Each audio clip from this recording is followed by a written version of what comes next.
Martin? Yes, sir. Who is that man? That's Oskar Schindler.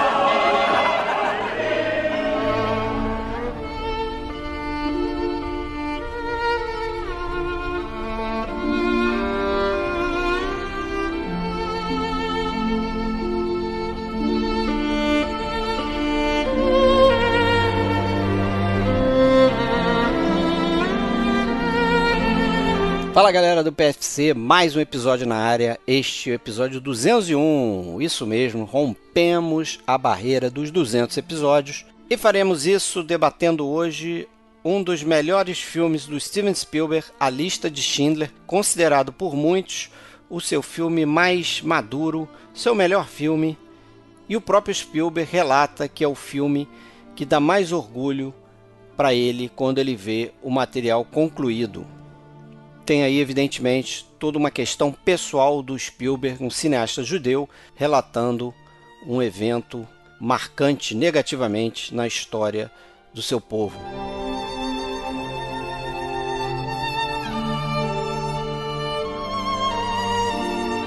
E como a gente já avisou no episódio anterior, a partir de agora a gente vai fazer publicações alternadas. Colocaremos um episódio do PFC e outro episódio do PCI, já gravado aí pelos nossos amigos Alexandre Cataldo e Tony Vendramini. Então, todo dia primeiro teremos uma publicação do PFC, do podcast Filmes Clássicos, e no dia 15, publicações do PCI, podcast Cinema Italiano, que vai passar a entrar também aqui, alguns episódios selecionados, aqui no nosso feed de áudio do PFC.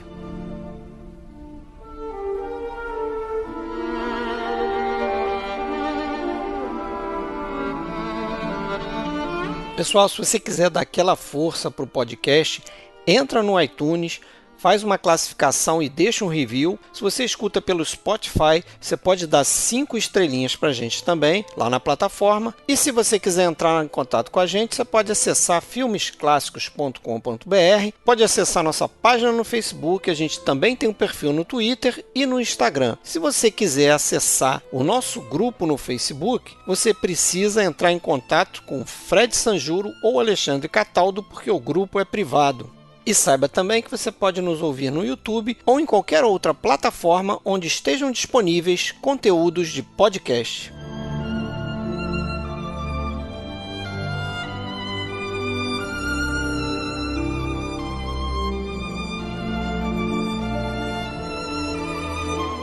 The list is an absolute good.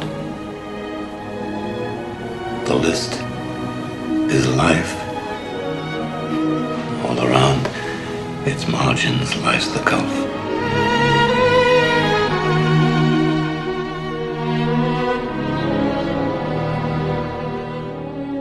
Bora lá, galera, então fazer mais um filme aqui no podcast. Desta vez, mais um filme do Spielberg.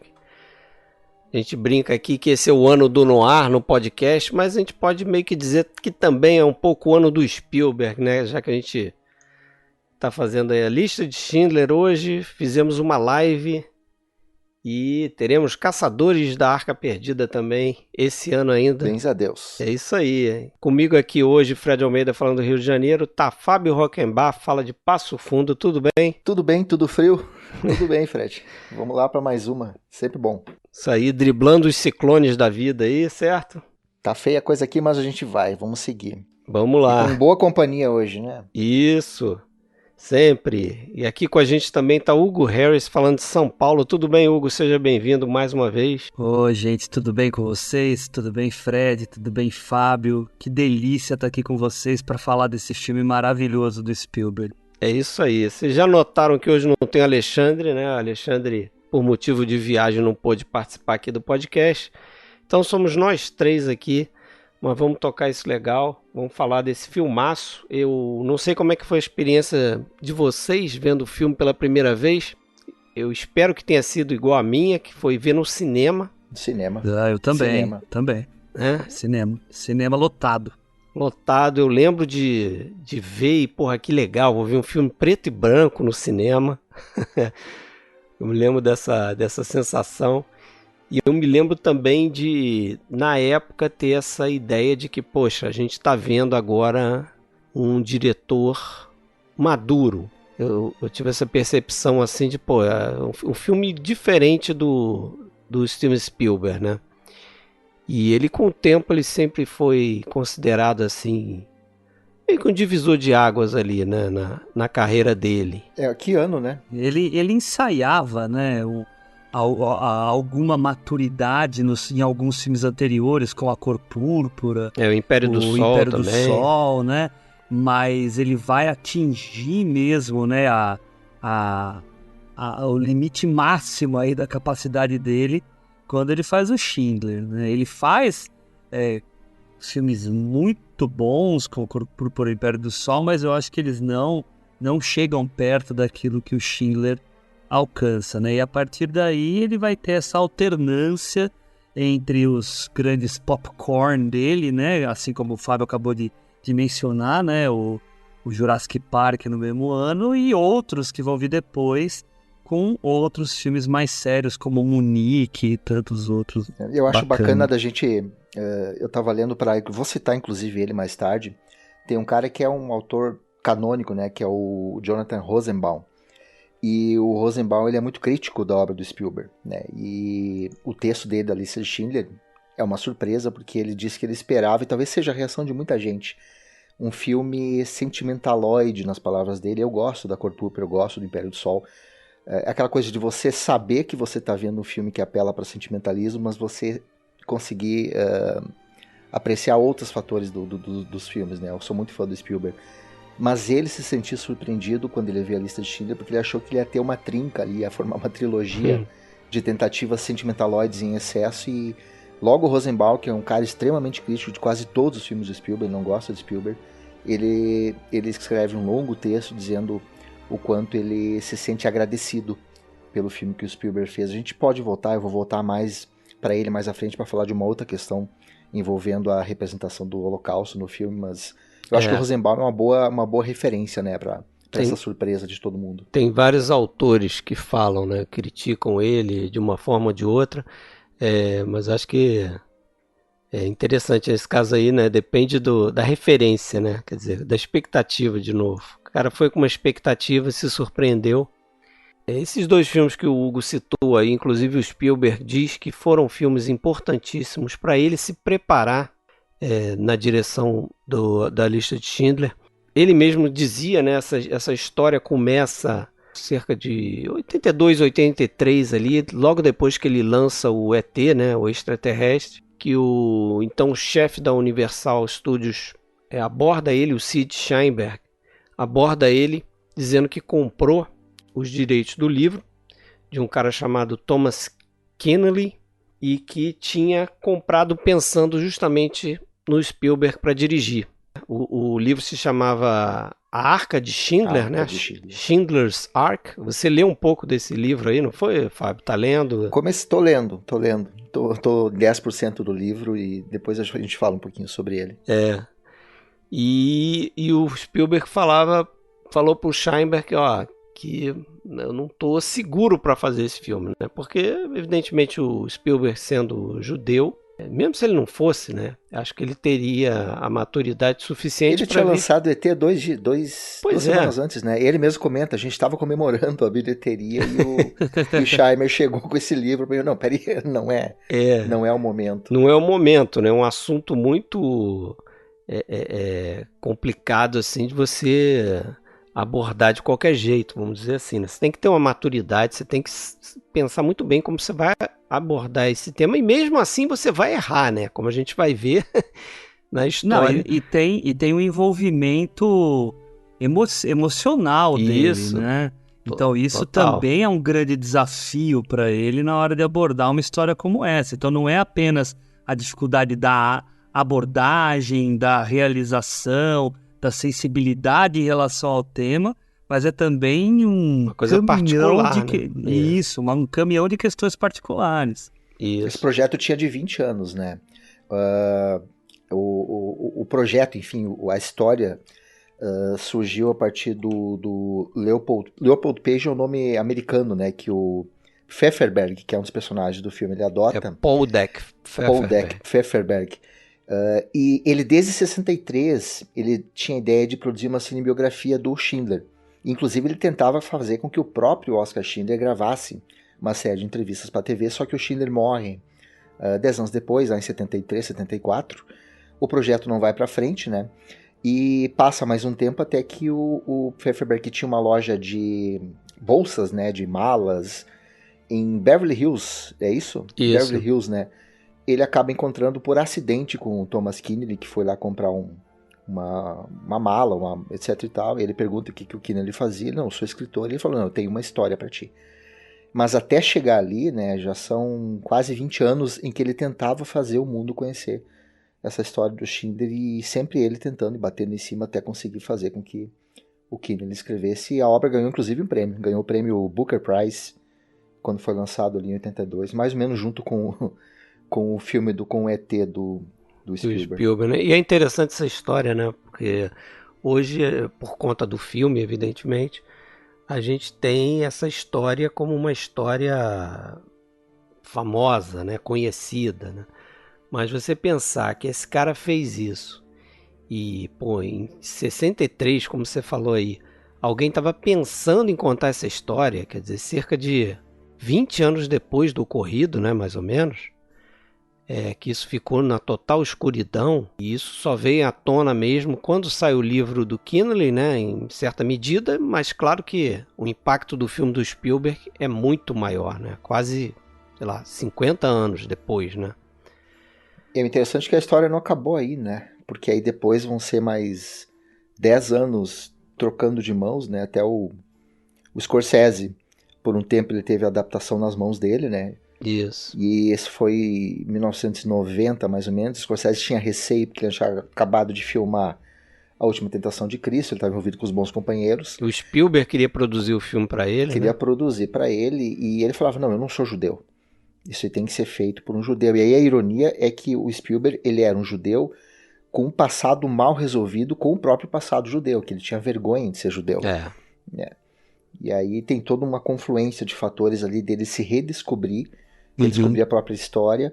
E eu acho que é muito interessante nesse contexto todo, porque nessa época, começo dos anos 90 e até os anos 2000, surge uma onda de negacionismo muito grande, né, que começa a invadir o mundo de maneira geral. Tem aquele processo famoso da Deborah Lipstadt contra o David Irving. David Irving era um negacionista que fazia palestras negando o Holocausto. A Deborah Lipstadt que virou filme agora, né, Fábio? É um filme de 2006, 2000, é um filme com do Jardineiro Fiel, como é que é a nossa querida... Rachel Weisz. Rachel Weisz. E com o Timothy Spall, não é? Exato, ele faz o David Irving. É um filme até bem decente pra comentar essa história. É bom sim. Mas era um período em que você tinha um negacionismo crescendo de forma muito forte, né? Tanto é que durante as filmagens, o próprio Spielberg e os atores, eles em vários momentos conseguiram encontrar episódios ali de negacionismo, de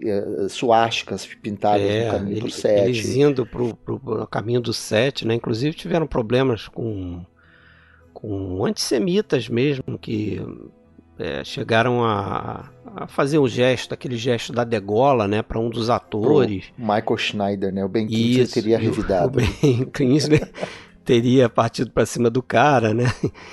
Então tem toda essa questão. Você falou no Scorsese, mas depois o Spielberg ele chegou a sondar o Roman Polanski, né? Que era um cara que faria todo sentido para contar essa história, já que o Polanski ele tinha lá como criança escapado daquele extermínio lá do gueto da Cracóvia, né? Ele tinha inclusive ficado escondido dos nazistas durante um bom tempo, tinha conseguido escapar daquela situação, para depois, né, anos depois, descobrir que a mãe tinha morrido em Auschwitz, né? Então, parte dessa história, evidentemente, você já escutou, você já viu, o Polanski vai contar depois no Pianista, né? Mas na época o Polanski também disse não pro Spielberg, porque ele não tinha também condições emocionais de lidar com esse assunto, né? Ele não queria tocar nesse assunto, né? Aí o Spielberg chega a pensar no Sidney Pollack, mas acaba desistindo também. E a história mais curiosa que eu li é que o Billy Wilder tinha interesse Minha Nossa Senhora. Essa eu não sabia. em adquirir os direitos do livro. Inclusive teria suplicado ao Spielberg, pô, é o último filme que eu vou fazer, eu quero fazer como homenagem à minha família, né? O Billy Wilder é um judeu também, e que teve mãe e pai, eu acho, se eu não me engano, mortos em campos de concentração. Mas o Spielberg, acho que nesse momento, associado a essa questão aí do antissemitismo crescendo, né, cada vez mais na Europa, principalmente e tal, o Spielberg se viu ali numa situação de que, pô, eu mesmo vou ter que encarar esse projeto, né? Então, acho que levou bastante tempo para ele se convencer que ele mesmo tinha que filmar essa história, né? Aí a gente tem o roteiro, né, do Steve Zaillian, que o Spielberg diz que contribuiu bastante, né? Ele é um excelente roteirista. É um excelente roteirista. Ele mesmo trabalhou com o Scorsese em alguns filmes, né? Ele fez o roteiro do Irlandês, fez Gangues de Nova York. Não, ele é ótimo roteirista, é diretor também de cinema. Produtor, né? Acho que o cara joga em várias posições. Assim que é bom. E tem um outro nome que eu acho que é essencial para esse filme, que é o Michael Caine, que é o montador, né?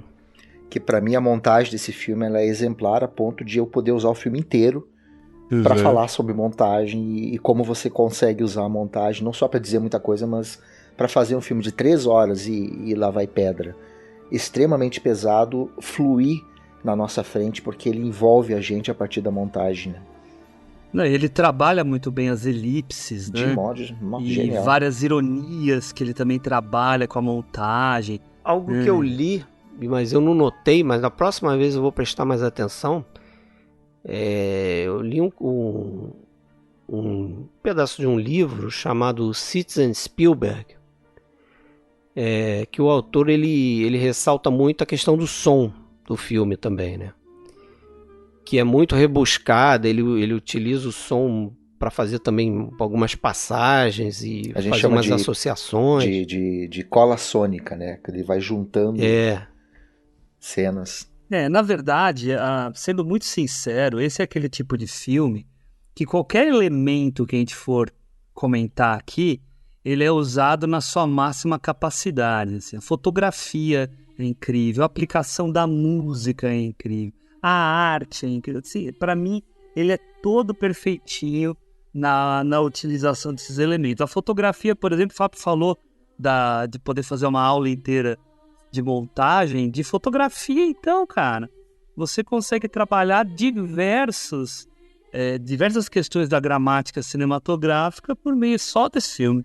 Aquilo, o próprio Rosenbaum que eu comentei, ele disse que uma das coisas que mais impressionou ele foi justamente o fato do Kaminski não fazer só um filme em preto e branco, mas usar a luz de forma expressiva para apontar ou esconder coisas, que é uma coisa que é extremamente discursiva ali no filme, que é muito perceptível, né? Eu só queria pontuar uma coisa que vocês comentaram do Steve Zaillian, porque eu fui atrás do roteiro.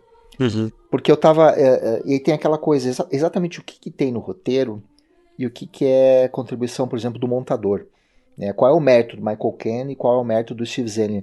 E o Steve Zaillian, em vários momentos, o Hugo falou de elipse, o Steve Zaillian coloca no roteiro a construção das elipses. Por exemplo, excelente. A cena em que eles estão buscando Itchak Stern no trem, né? Em que tem um corte ali que você fala, ele coloca, não, até o fim do mês você vai estar na Sibéria. Aí já corta para ele chamando e de repente corta para os outros dois chamando junto. É uma elipse muito bem feita, tanto quanto aquela da esposa. Mulher, né? Ela dizendo para ele, prometa que ninguém mais vai me confundir e aí eu ela fico. No trem. Aí corta para ele no trem. Isso tudo não é uma criação do Michael Caine. Isso tá no roteiro de Steve Zaillian. E é interessante, né? Que são pequenos alívios cômicos ali dentro daquela história, né? E faz a narrativa andar, né? Sem que a gente tenha que ficar batendo em cima da mesma coisa. Isso que eu acho bacana na elipse, como o Hugo comentou. A elipse faz a gente participar do processo. E quando tu participa do processo e tu vai juntando partes, sem que o filme fique vomitando isso pra ti, digamos assim, a coisa parece que corre mais rápido, a coisa vai correndo de uma maneira mais fluida.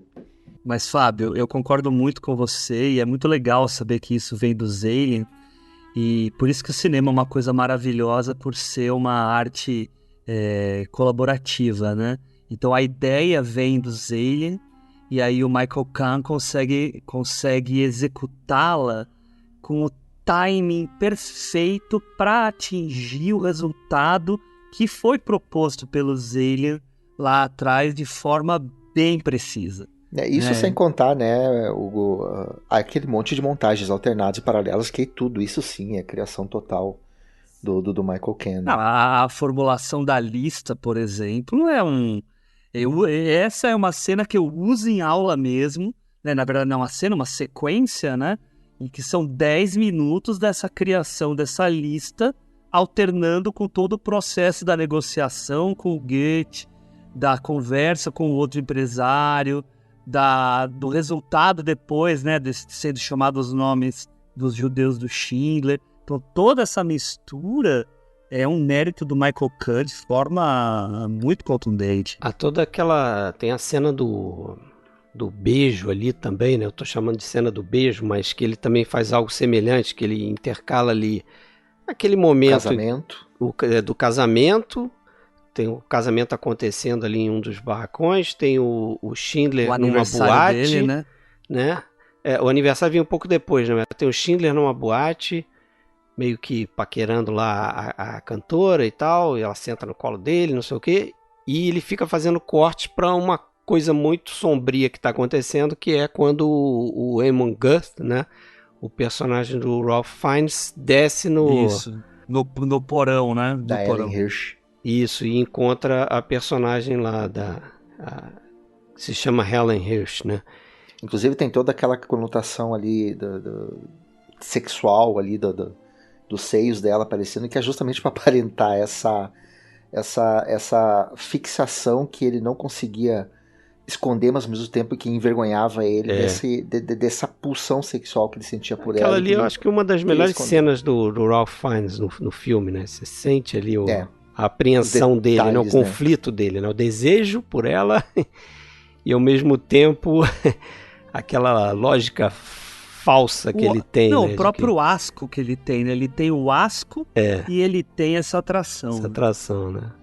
Então, muito, muito interessante aquela cena. Agora, você comentou aí a questão da fotografia, né? Já que você falou nela, vamos falar um pouquinho, que é algo que eu sempre gosto de fazer, né? Sei. Mas aqui o Janusz Kaminski começa uma parceria fantástica com o Steven Spielberg, né? Se eu não me engano, ele vai fotografar todos os filmes do Spielberg, até esse último, The Fabelmans. Sim. Ele vai fazer todos os filmes do Spielberg. E mais alguns por fora também, né? Mais algumas coisas por fora também. Mas é interessante como o filme assim, a fotografia é muito bonita, né?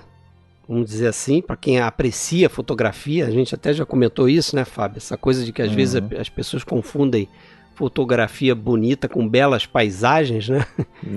Mas esse é o típico filme que você pode dizer, porra, a fotografia é belíssima e você não tem grandes paisagens, né? Você tem muitas coisas, muitas passagens bastante sombrias ali, toda aquela cena em que o vagão feminino, o trem feminino, na verdade, vai parar lá em Auschwitz, né?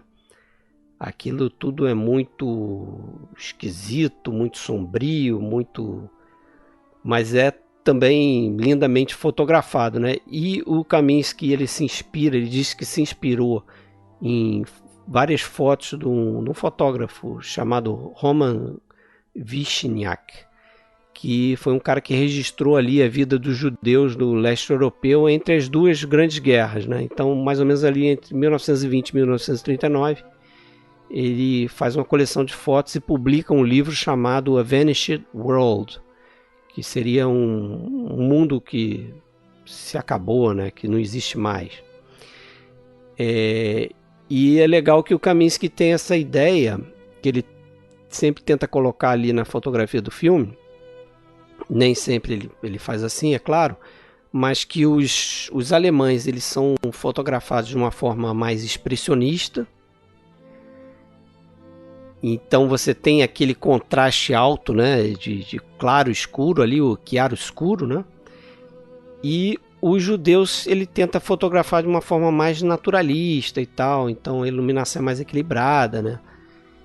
Então, são os conceitos interessantes que ele escolheu para contar essa história, né? Deixa eu aproveitar essa tua fala, porque uma das coisas que me chama muito a atenção, você falou dos alemães, todo momento em que que o Schindler tá com os alemães, principalmente quando ele tá requerendo alguma coisa, ele coloca esses alemães numa penumbra, e me chamou muito a atenção quando ele vai falar com aquele oficial alemão para exatamente liberar aquelas mulheres que foram mandadas para Auschwitz, em que ele escurece a metade superior do rosto. Os olhos do oficial. E fica só a boca. Né? E isso é tão incômodo e tão impessoal, né? E que transforma ele como se fosse numa engrenagem daquela máquina alemã, né? Sem dar a personalização dos olhos, né? E isso é algo que, não vou dizer que é sistemático, mas que se repete por vezes dentro do filme. Eu acho que isso é influência direta do Vishniac, porque o Kaminski, ele chega a dizer que o que impressionou ele na obra desse fotógrafo é que, ao mesmo tempo que ele não tentava criar imagens assim muito estilizadas, com silhuetas e tal, ele gostava muito de registrar o rosto das pessoas, quase sempre com um lado iluminado e com o outro lado muito escuro, né? Com esse alto contraste. E isso tá ótimo, porque o que é o cinema, a arte, se não você aproveitar referências, aproveitar obras que você apreciou e aplicar isso de forma contundente e coerente numa história que você está querendo contar, né? Com a proposta, é isso, né? E vamos além, ó, eu tô lembrando outros momentos, por exemplo, eu acho interessante, o Fred falou da questão expressionista, né? E em alguns momentos, e vamos lembrar a cena em que as crianças se escondem, depois do caminhão levar várias crianças e algumas conseguem se esconder. Tem uma cena que é muito marcante em que o menino que tá, o filho de uma delas, eu não me lembro o nome. Olek. Que o Olek, ele pula dentro de uma latrina. E aí tem outras crianças ali. E aí, o que você tem? É óbvio aquele direcionamento, porque todo o entorno das crianças ali, no meio da merda, vamos falar assim, ele é escuridão pura. E só tem um raio de luz em cima deles, é como se fosse um raio de esperança ali solto no meio de uma escuridão total ao redor deles. Quem fala sobre isso é a atriz que interpreta Ellen Hirsch na comemoração dos 25 anos do filme, né, que tá nos extras aí. E ela comenta que surpreendeu a ela porque o Kaminski, em várias cenas, ele tinha um cuidado muito especial de usar espelhos e direcionar um facho de luz por um ponto específico de onde ela estava, de onde eles estavam filmando. E aí tem todo esse sentido discursivo, que não é só você iluminar, deixar na penumbra, mas não, o que eu vou iluminar? A própria cena da Ellen Hirsch ali sendo assediada, nessa que o Fred falou, é muito repleta disso, uma escuridão total ao redor dos dois, um facho de luz em cima dela e ao redor dela escuridão absoluta, onde ele vai e vem. Ele entra na luz, sai da luz e assim por diante. E às vezes muita sombra na cara do Guth, né? E uma coisa que o Kaminski fala também é que ele tentou ao máximo trabalhar com equipamento meio que da forma como se trabalhava nos anos 40, né? Sem muito maquinário ali. Até o próprio trabalho de câmera dele ali não usa, né? Claro que é um conceito do Spielberg, mas ele não usa grua, né? Eles evitam usar grua. Então, assim, realmente você vê o filme e eu fiquei com essa impressão, parece que você está vendo um filme dos anos 40. Porque às vezes você vê uma fotografia preto e branco e você fala assim, pô, isso tudo bem, você está tentando ali se aproximar um estilo de como era o cinema nos anos 40, mas você percebe que não é. É uma representação. Mas aqui você pode realmente se ver num filme dos anos 40, assim, né? Pelo menos a questão da fotografia, né? O Fábio comentou esse negócio do direcionamento da luz, e você está falando, né, dessa utilização limitada de recursos por opção, né? Uma vez num documentário eu vi o Edgar Moura, né, o fotógrafo brasileiro, usando um termo para o direcionamento da luz que a mim ficou muito marcado na cabeça, que é você direcionar a luz como se você olhasse por uma seteira de um castelo.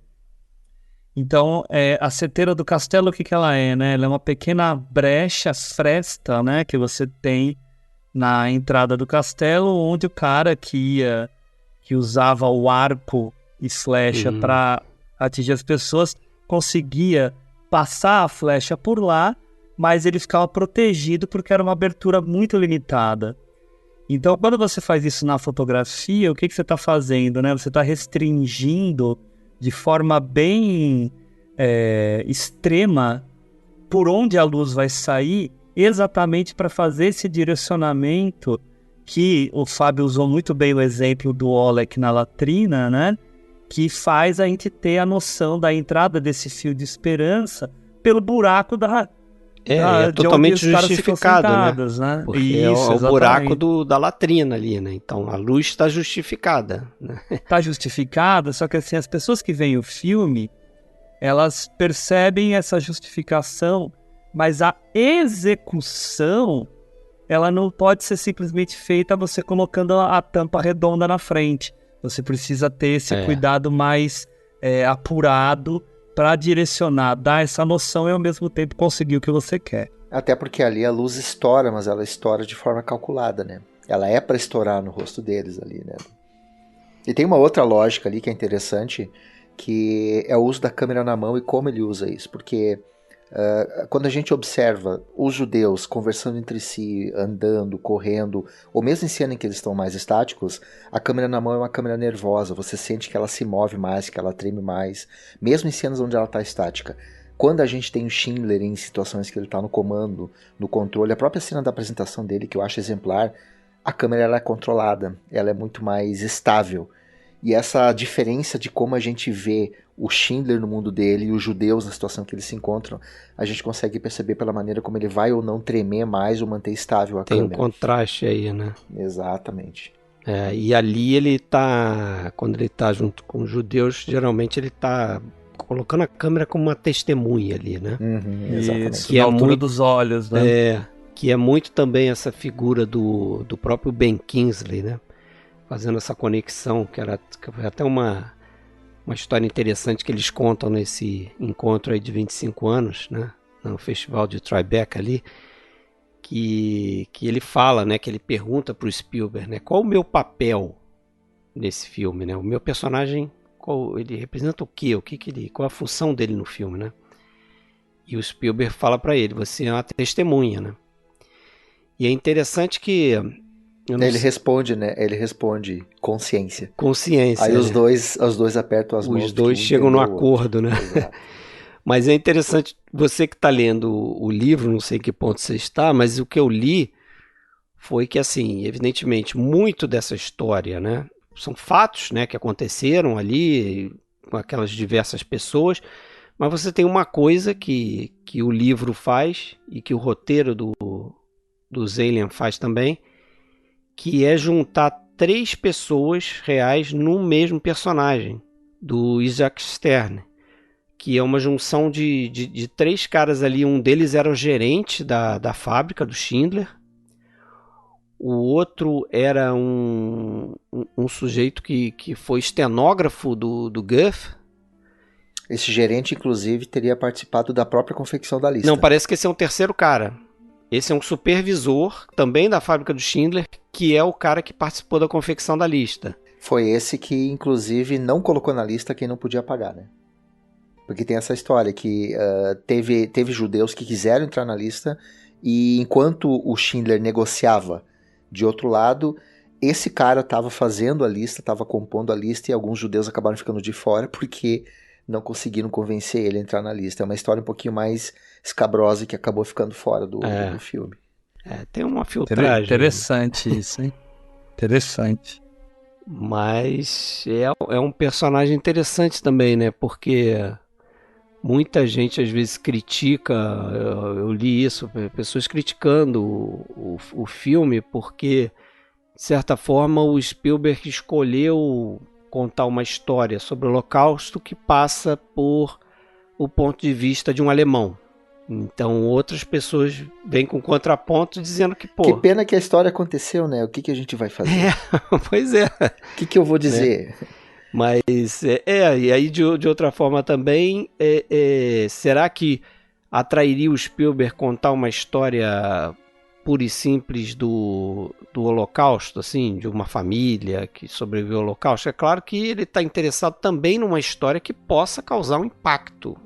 Eu acho que uma das coisas que impressiona ele não é só o fato de você ter um judeu passar mais de 20 anos tentando contar a história de um nazista, mas o Schindler, depois que acaba a guerra, ele cai na pobreza total, né? E aí é uma coisa muito interessante porque mais de 1000 judeus enviavam com frequência fotos dos seus filhos crescendo para que o Schindler pudesse ver como estavam as famílias. Ele exigia isso, é muito isso, interessante. Né? Ele pedia isso. Ele foi sustentado durante muitos anos por vários desses judeus que ajudavam a pagar as contas dele, porque ele entrou na pobreza total. Eu acho que esse tipo de aspecto envolvendo um nazista é o que mais pode atrair um diretor como Spielberg de entender exatamente que aquilo ali não é só uma história, né, de alguém que sobreviveu, mas uma história que tem outros valores envolvidos que de repente precisam ser contados, independente de tudo que a gente sabe que envolva essa história que de repente possa não ter sido contado. Eles mesmos dizem, né, o Schindler não era um santo. Não. Ele não era alguém que sacrificou tudo, ele também tinha benefícios ali, mas ele era diferente dos outros. E é aí que eu queria chegar, Fábio, no sentido de que uma das coisas que atrai muito o Spielberg é a complexidade desse personagem. E o personagem que é interessantíssimo, porque ele é um cara boêmio, bom vivan, usou trabalho escravo, era do partido nazista por interesse também. E ele mostra isso, né, Gu? Porque ele deixa bem claro naquela cena que ele tá contratando os levando judeus porque eles são mais baratos que os poloneses. Tem um diálogo que ele fala alguma coisa do tipo que cada um dos 350 trabalhadores deles estão ali para fazer ele rico. Isso. E tem, não sei se é na mesma cena, mas que ele comenta com a mulher dele que eu vinha tendo insucessos nas minhas empreitadas porque me faltava um elemento muito importante, eu não tinha me dado conta desse elemento que estava me faltando. Aí ela fala alguma coisa lá que é meio óbvia assim, e ele fala, não é isso, o que me faltava é a guerra. Isso, exatamente. Então ele tá ali para explorar, né? Isso que você falou é que eu acho interessante, que deve ter atraído muito o Spielberg também. Ele fala isso, que desde que ele leu o livro, ele ficou conhecendo essa história, até anos depois que ele foi dar uma entrevista sobre o filme, ele fala, todo esse tempo eu tive procurando, ele usa essa expressão, eu tive procurando o Rosebud como os repórteres no Cidadão Kane fazem. Eu tive procurando o que significava o fato dessa figura ter feito essa escolha, porque nada indicava que ele seria um cara que tomaria uma atitude dessa, né? Como você falou, ele era membro do partido nazista, ele era mulherengo, ele era um cara que, né, gostava de explorar os outros, né? Mas aí tem uma abrangência do que tem o livro. Como eu falei, eu li pouco do livro, mas tem uma coisa que me chamou muita atenção lá no início, que é quando há uma apresentação do Thomas Keane, ele é a respeito da infância do Schindler. Só que ele não está só falando da infância do Schindler, como era o pai dele, o que eles faziam, onde é que eles moravam, porque ele faz ali já um comparativo. Ele fala, por exemplo, que eles moravam eram alemães ali que estavam morando numa região anexada na Tchecoslováquia. E isso não incomodava ele, nem ao pai dele. E aí ele faz um adendo no livro, mas incomodava o jovem Adolf Hitler, né, preocupado já desde a infância com questões territoriais, etc e tal. E ele segue falando, e mais adiante ele fala sobre a formação do Schindler, que o Schindler se formou, que ele teve uma graduação, que ele era cristão, e aí ele corta para dizer, assim como era formado e era cristão, Amon Goeth, que nesse momento estava em Viena. Quer dizer, ele faz um comparativo desde o início para dizer que as raízes do mal, os motivos das pessoas odiarem ou fazerem o que fizeram, não pode estar imputada em questões que viveram na infância, e motivo disso e motivo daquilo, mas na personalidade própria delas. Porque o Schindler passou pelas mesmas coisas que esses dois personagens, mas teve um outro tipo de reação, um outro tipo de vivência. E acho que essa é uma das das molas propulsoras ali, é por isso que inclusive ele faz essa comparação. O mal não é inerente a condições que as pessoas sofrem, ela é inerente à alma humana, a como é a pessoa. Eu vi numa entrevista também desse período aí, dos 25 anos do filme, né, 2018, que ele dá para a NBC, o Spielberg fala, né, com o âncora lá. E acho que o âncora faz essa pergunta para ele e ele diz que se convenceu que o Schindler ele era uma pessoa que tinha uma alta dose de empatia. Então, em um determinado momento, que ele não sabe precisar, ele começou a ver essas pessoas sofrendo daquela forma e ele decidiu tomar uma ação, né, que colocava inclusive ele em risco, a esposa dele em risco, né? E também eu li em outras fontes que parece que o próprio Schindler, ele apesar de ser membro do partido nazista, ele obviamente não concordava com tudo aquilo ali, né? Então ele teve um determinado momento que ele começou a achar que as coisas estavam indo longe demais, né? Ele concordava com aspectos daquela ideologia, mas ele viu ali que, porra... Acho que aquela própria cena inicial já deixa isso um pouco claro, porque ele tira do fundo da gaveta lá aquele brochezinho do partido nazista, ele vai vestir aquilo com uma intenção. A ideia dele no tem partido uma fachada nazista era ali, aproveitar né, que ele quer vender. a situação dele ali, né? Não, ele era um cara extremamente calculista. E eu acho que para efeito do filme, apesar de não ficar claro, e que bom que isso não fica claro, diga-se de passagem, para efeito do filme, eu acho que uma grande transformação acontece justamente naquela cena brilhante, que talvez seja a cena ali que mais deu trabalho pro Spielberg, que é a cena do extermínio lá no gueto da Cracóvia, né? Sim. Eles esvaziando aquele gueto, em que ele tá lá no alto do cavalo dele, do lado da amante dele, e eles estão observando tudo aquilo, né?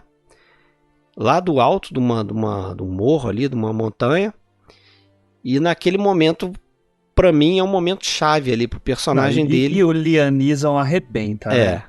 Só a expressão facial dele, cara. E tem aquela questão, é nesse momento aí também que aparece lá a menininha com o casaco vermelho, né? Que também eu me lembro que era algo que na época lá do filme, muitas pessoas se perguntavam o que quer dizer aquilo, o que quer dizer menina, né? O Spielberg explica isso, né, no livro pro Schickel, que muita gente falou que o vermelho, inclusive, o vermelho é claro que é uma alusão à questão da violência, etc e tal, mas ele diz que a menina ela era facilmente perceptível no filme, né, para as pessoas que estavam ali, mas incrivelmente ninguém via ela. Ela era ignorada por todos. Os soldados nazistas. E aquilo ali, ninguém, as pessoas morrendo, ela. As pessoas correndo, os soldados, ninguém percebia ela ali. E isso para o Spielberg era uma representação do fracasso dos países aliados em intervirem e impedirem o extermínio, que para o diretor e para o próprio Kinney, que também escreveu, todos sabiam o que estava acontecendo. Todos podiam ver o que estava acontecendo, mas todos ignoravam. E ele disse que ele fez essa cena para representar essa ignorância por parte de todos os países quanto a todo o extermínio que estava acontecendo ali. E é claro, houve várias suposições sobre o motivo da menina de vermelho. E muita gente, inclusive, achando que é simplesmente uma cena piegas para fazer as pessoas se emocionarem ou o uso de um recurso vazio. A gente tem que lembrar, né? É um filme, é uma declaração criativa de alguém a respeito de um tema. E essa é a maneira que ele encontrou, né, de declarar. Mas essa tua fala sobre a interpretação, sobre a presença da menina, só um parênteses aqui, né, que essa culpa aliada, ela é imensa. Tem aquele documentário Shoah. Sim. E no DVD que foi lançado aqui pela Videofilmes e pela Bretz, tem lá nos extras um documentário sobre o relatório Karski. Eu não sei se vocês conhecem, né, a história desse relatório, mas o Karski era um diplomata que vê a formação desses campos de concentração que estavam escondidos da população geral e escondidos da opinião pública, né? Assim, por assim dizer, né? Claro que a gente sabia. E ele faz um relatório né, que ficou conhecido como relatório Karski, para denunciar. E ele entrega isso para os britânicos, para os franceses e para os americanos. E todo mundo, usando o termo certo, tá? Caga pro relatório dele. Simplesmente não fazem nada, né? E só vão descobrir e ver que de fato o relatório era verdadeiro quando eles abrem os campos depois da liberação. O Spielberg fala protegido. disso também nessa entrevista, diz que para ele era um segredo muito bem escondido ali entre os líderes dessas nações, né? E que se eles talvez não pudessem interromper aquele processo totalmente, eles certamente poderiam ter tomado alguma ação para atrasar aquilo ali. E aí, tipo, se atrasasse 6 meses... Seriam milhões já. Porra, seriam milhões ali de pessoas salvas, né? Sim, sim. Mas deixa eu comentar que vocês falaram esse momento é aquele momento em que ele se dá conta que o lucro que ele está tendo está sendo um lucro em cima de algo muito mais pesado que está acontecendo, né? Porque até ali é interessante porque a gente vê tudo acontecendo ao redor dele, e só que todas as histórias que a gente vê parece que são restos que estão circundando a história dele, porque ele caminha no meio das pessoas do gueto sem estar nem aí, ele sobe aquelas escadas onde está todo mundo se registrando como se fosse algo normal, ele toma a casa de alguém como se fosse só um evento ali, quer dizer, é como alguém que diz, eu estou aproveitando o caos para me dar bem, e ali é o momento em que ele se dá conta de que tem coisas muito piores acontecendo, né? Mas eu acho que cinematograficamente é muito interessante, tem um outro momento que para mim aponta a virada pro filme do que ele faz, é aquele momento em que chega aquela moça, né, que ela se maquia toda e ela vai falar com ele, pedir para ele salvar o pai e a mãe. Porque ali tem duas coisas que são geniais para mim. Se vocês olharem bem, primeiro a interpretação do Liam Neeson, né? Que o momento em que ela diz, dizem que você é bom, presta atenção no que é a mudança de expressão no rosto o do Liam rosto Neeson. dele muda Ele completamente. muda completamente, ele muda a Fala expressão, que o lá é um olhar dele refúgio, muda, ele né? fica pálido. Né, ele a tá com expressão. aquele olhar de galanteador dele, né? Aí vira uma expressão de preocupação. Tipo, não é possível que um boato desse esteja sendo espalhado, porque isso é fatal pra mim, né? E ali aquele é o momento assim que ele tem aquela reação. E mais um pouco adiante vai acontecer o uso da trilha do John Williams, que eu acho genial. Porque até ali a gente tem o tema da trilha, que todo mundo conhece, né? É maravilhoso, né? Até é interessante porque aquela valsa, né?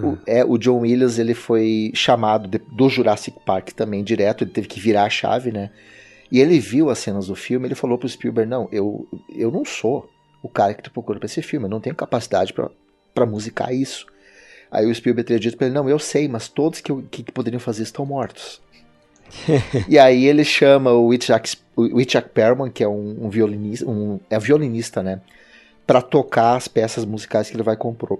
Só que o que acontece até ali? A gente até ouve esse tema tocar sempre que aparecem alguns judeus, de uma maneira bem tímida. Quando a gente vê o Schindler, esse tema nunca toca. Tem uma separação ali temática, né? Esse é o tema dos judeus. Quando o Schindler aparece, esse tema não vai tocar. A gente vai ter vários outros temas tocando, inclusive músicas alemãs, etc e tal. E aquele é o momento em que ele está de costa pro Itzhak Stern e ele olha para a janela e ele puxa o papel com o nome dos pais dessa moça aí. E aí começa aquela trilha bem lentamente a tocar, com um violãozinho, eu não sei se é violão ou se é o próprio violino. É a conversão dele ali. Né? Aí é a conversão, porque aí ele começa, aí ele fala o nome delas. Ele fala o nome do casal. São os o Jack Stern, né? olha e aí a música começa a tocar. Que ali, cinematograficamente, em termos de linguagem, o filme está mostrando que houve a conversão dele, porque a trilha que era a trilha dos judeus é assumida como sendo também a trilha que ele vai ouvir enquanto a gente está vendo ele também. Eu acho isso maravilhoso em termos de leitmotiv, assim. Mas olha só, Fábio, isso é super legal o que você está falando, e eu queria juntar o que você falou com o que o Fred falou sobre o massacre do gueto, né? Olha como o roteiro é genial no sentido dessa transformação do personagem, porque o Fred fala que a grande transformação do Schindler se dá no massacre.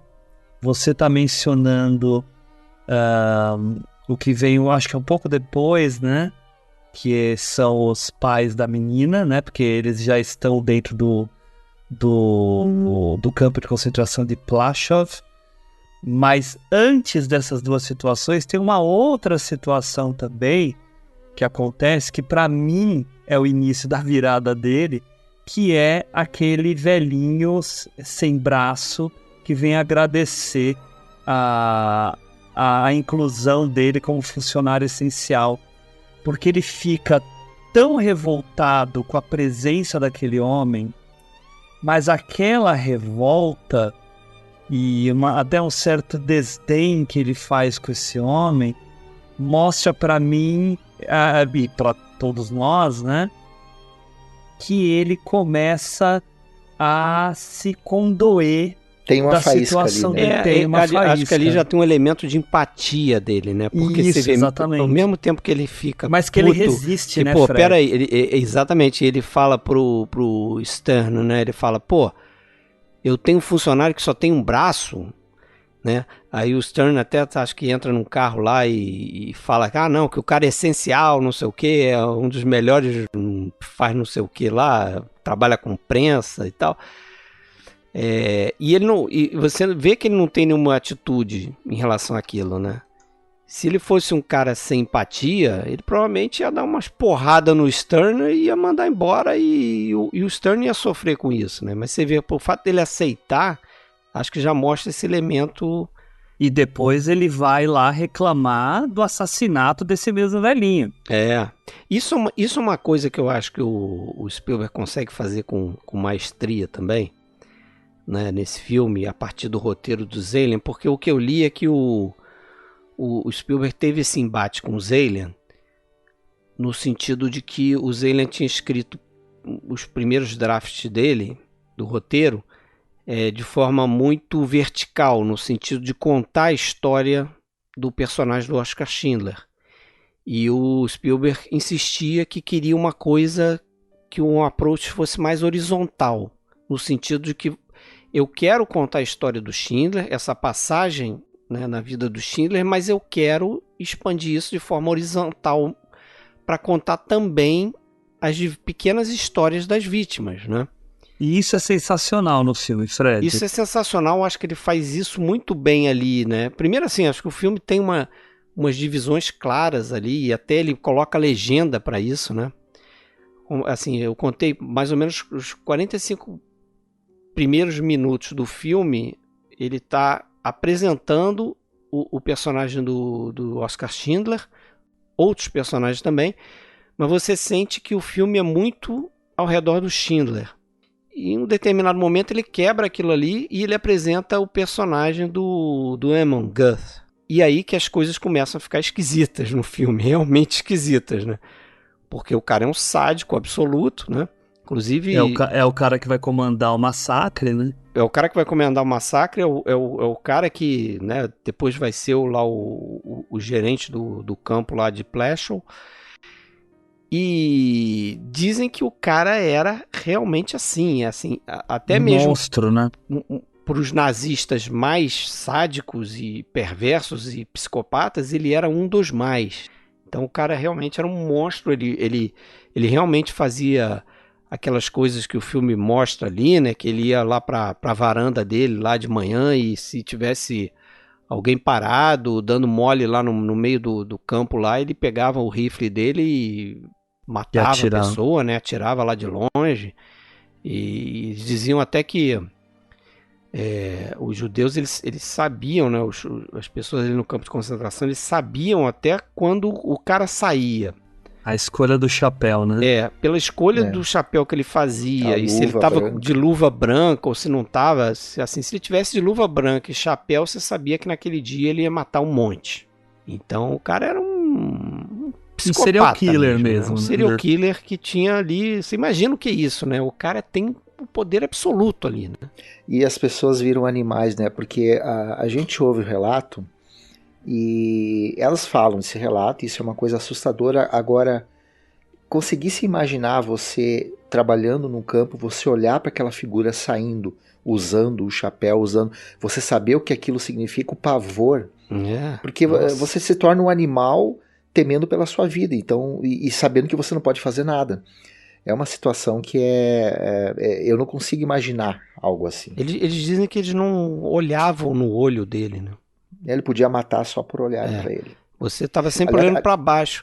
E Aliás, na apresentação dele tem uma coisa que é uma espécie de ironia muito, muito dolorida ali, que está na montagem, de novo, a gente falando da montagem.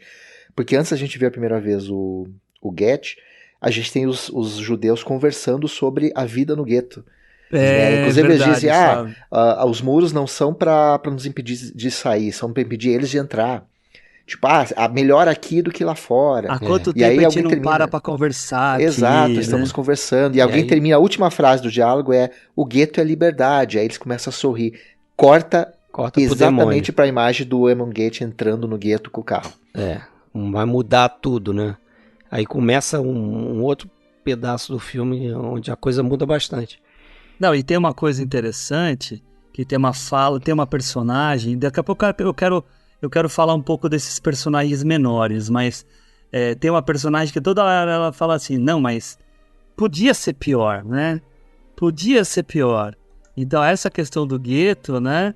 O gueto é vida, aqui estamos livres e tal, né? Mal sabiam eles que o fundo do poço ainda não tinha nem Não tinha chegado. chegado, né? Não, Tinha nem chegando.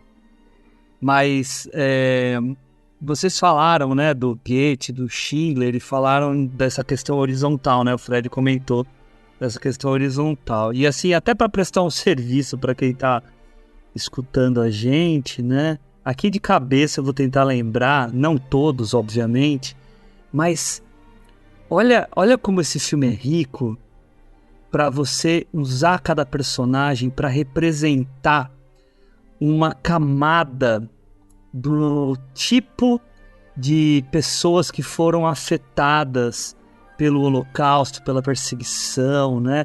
Então você tem, eu não sei se foi o Fred ou o Fábio, né, comentou da casa em que o Schindler vai morar, né? Quem é que foi expulso de lá? Exatamente aquele casal que a gente vai acompanhar durante o filme todo, né? Que tira aquele mezuzá até do batente da porta, né? E que vai ter essa mulher que vai falar assim, mas as coisas poderiam ser piores, Aí né? o cara A gente- surta, né? E o cara surta, exatamente. Então, a gente vai ver eles durante o filme todo. Aí tem aquele outro rapaz, né? O Marcel Goldberg, que vai ser um capo. Então ele fala sem usar o termo capo, né? Mas ele vai mostrar esses judeus que se tornam os... Meio que se vendem, né? Sonderkommand, Isso. né? Oi? Os Sonderkommand, que são os Isso. judeus que eram comandantes ali. Como se fossem policiais lá dentro para meio que dar uma controlada, né? Você vai ter aquele personagem que é um professor de história que tá lá no meio deles. O outro que é músico. Daí você tem aquele casal que representa até um casal que vocês já mencionaram, né?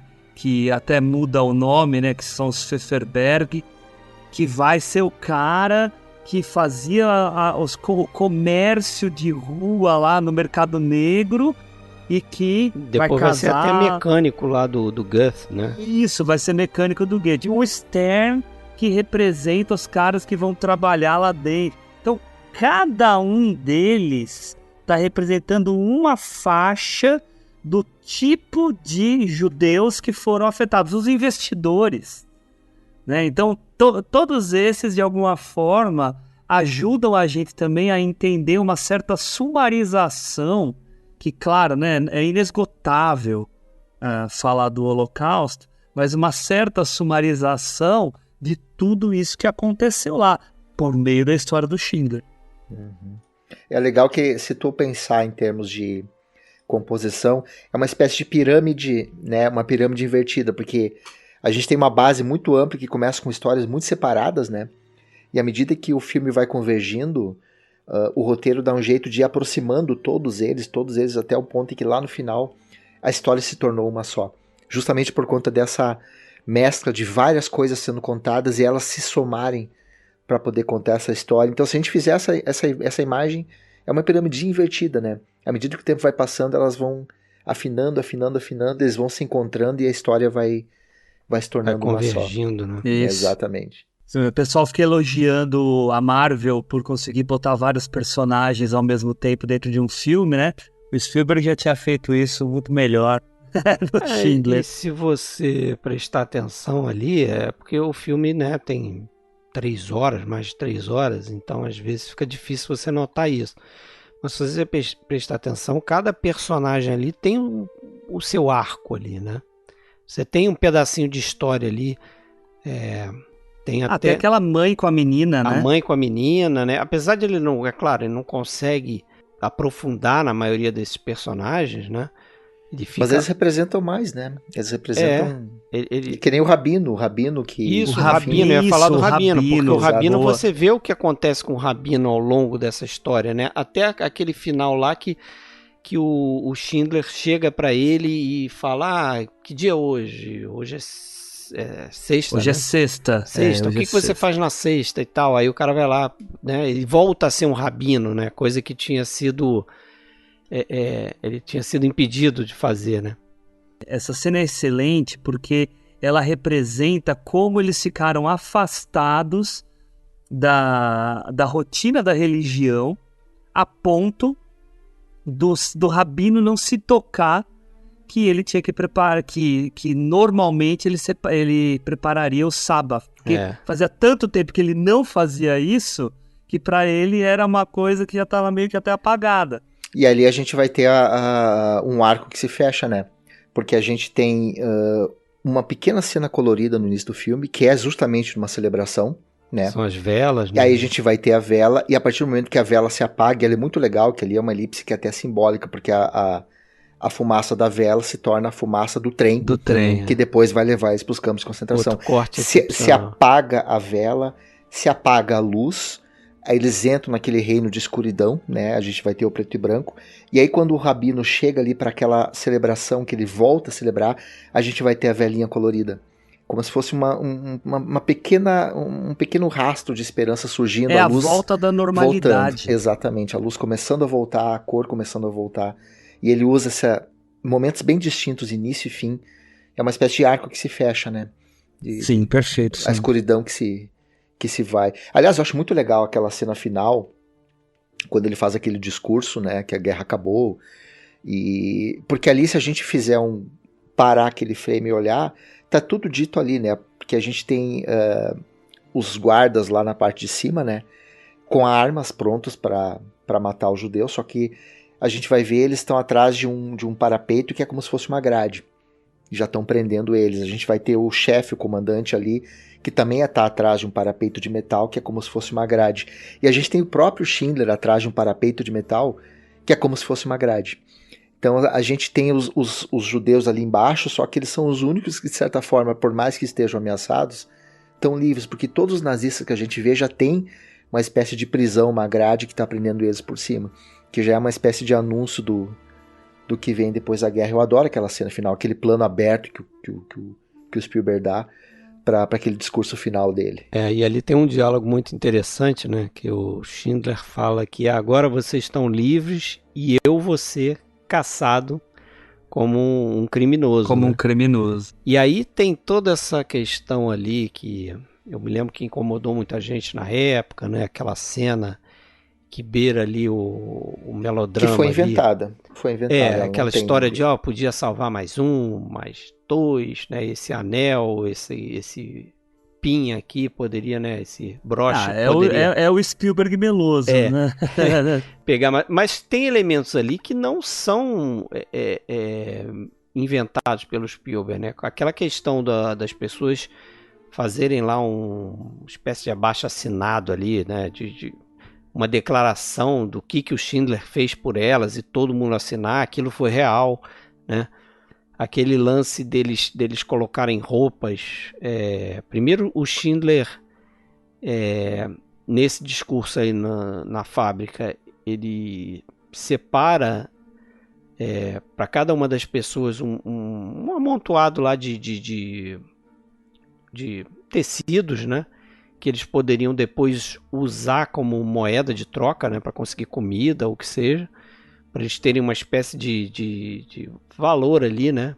Que eles poderiam usar depois, que fossem libertados. Tinha vodka também, né? É.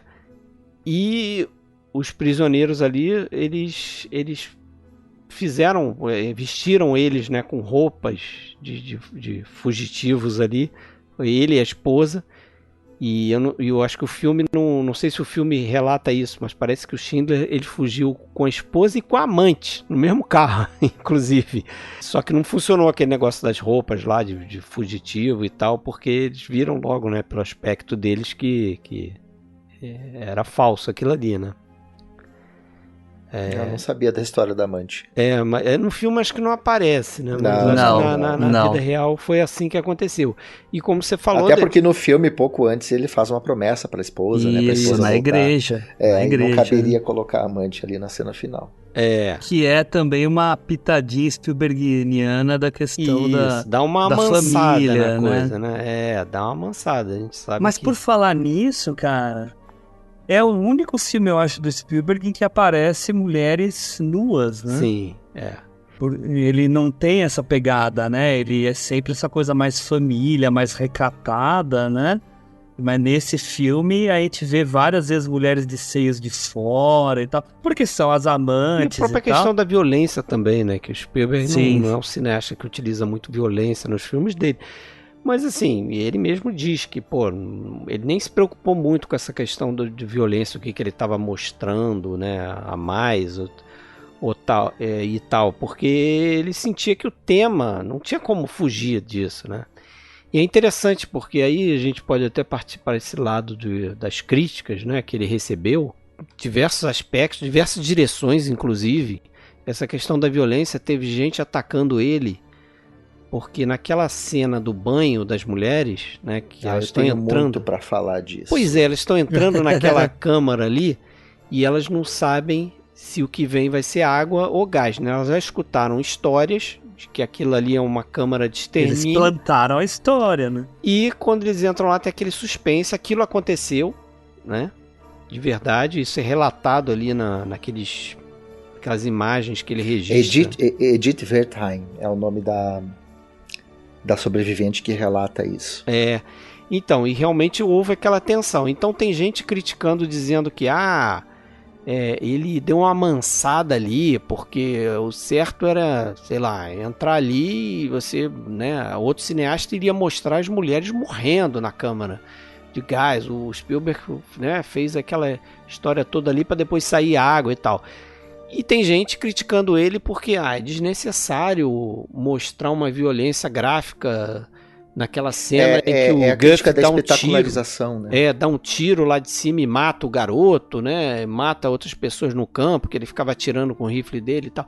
Então ele é atacado por ser violento e atacado por não ser violento em outras cenas, entendeu? Eu tava lendo a respeito disso, deixa eu formular essa questão da cena do chuveiro, que outra crítica que a gente vê é sobre questão formal, porque o Spielberg, primeiro ele para em frente à porta, né?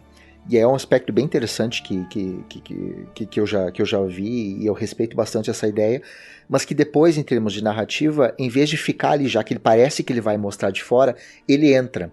E ele entra para espetacularizar e fazer daquilo ali um espetáculo visual, que é algo que não combinaria com o ato de narrar o Holocausto. Tá? Bom, primeiro, a gente está vendo o filme sob um ponto de vista, e o ponto de vista que a gente tem no filme é delas. É delas. Tanto é que pouco tempo antes disso aí, a gente vai ter a companhia delas no trem, a gente ouve elas falando o que acontecia. Dali que vem a história de que não, que mentiram, que iam tomar banho, e na verdade era a câmara de gás, etc e tal, papapá. Dali que vem o temor delas. Em nenhum momento do filme, porque era uma outra crítica que tinha, é que não, isso aí não existia. Não saía gás do encanamento, o gás era jogado eram cápsulas de Zyklon B que eram jogadas pelos buracos, não sei o que. Em nenhum momento o filme diz que aquilo ali é uma câmara de gás. Nenhum momento. Inclusive está escrito lá, banho e... Exato. O que forma a gente a pensar, não, de repente vai sair gás ou não ali, é o temor das personagens que a gente está identificado e que a gente está acompanhando. É a partir do olhar delas que a gente tem É aquilo. o ponto de vista Seria delas. incongruente narrativamente se o Spielberg ficasse do lado de fora. Porque o que ele diz ali, ele mostra a porta fechando, mostra elas apavoradas e ele diz, eu vou entrar, porque eu tô acompanhando elas, é o temor delas que eu tô mostrando. É o temor que tá passando por elas que eu tô vendo. Ele inclusive E fala... ele entra pra mostrar isso, exatamente. Então, quem acha que é uma câmera de gás são elas. Não é o filme que diz. E Fábio, só para complementar rapidamente, para você continuar a tua explicação, o fato dele mostrar antes elas por aquele pequeno visor da porta é também para mostrar como elas estão encurraladas, para Sim, mostrar como elas estão exatamente. acuadas, entendeu? Faz parte da sensação que a gente tem naquele momento. É porque eu vi gente escrevendo que ela mente, que o Spielberg mente a respeito. Não, ele não mente. Ele não mente. Né? Esse tipo de coisa era a percepção da Edith Varthind, que aquilo ali Exato. realmente era. Eu acho que Exato, eles estão É tão dizendo óbvio. que ele mente porque justamente tem toda essa questão de você mostrar a chaminé quando eles chegam, né? Tem aquela névoa ali, uma espécie de chuva ali de cinzas que está caindo quando elas chegam no campo e tal. Então tudo te leva a crer, e você sabendo que essas coisas aconteceram, né? Você acaba esperando que ali dentro vai ter essa questão do gás ou da água, mas como eu falei aí, tem o relato dessa moça que você falou, que era justamente o que elas estavam sentindo naquele momento, né? E o filme não diz que é. E aí o que eu só queria completar que na época do New York Times saiu um texto no editorial que comenta inclusive a Edith Varthind falando sobre isso, e teve uma resposta a esse texto de um cara chamado Ernest Lobet, que também foi um sobrevivente, e que ele diz, acho importante a gente apontar imprecisões para que isso não seja apontado pelos revisionistas, mas por nós. E ele comenta, não, a Edith Varthind está enganada se ela pensa que o banheiro era câmera de gás. Não é que ela estava enganada, era o temor dela na época.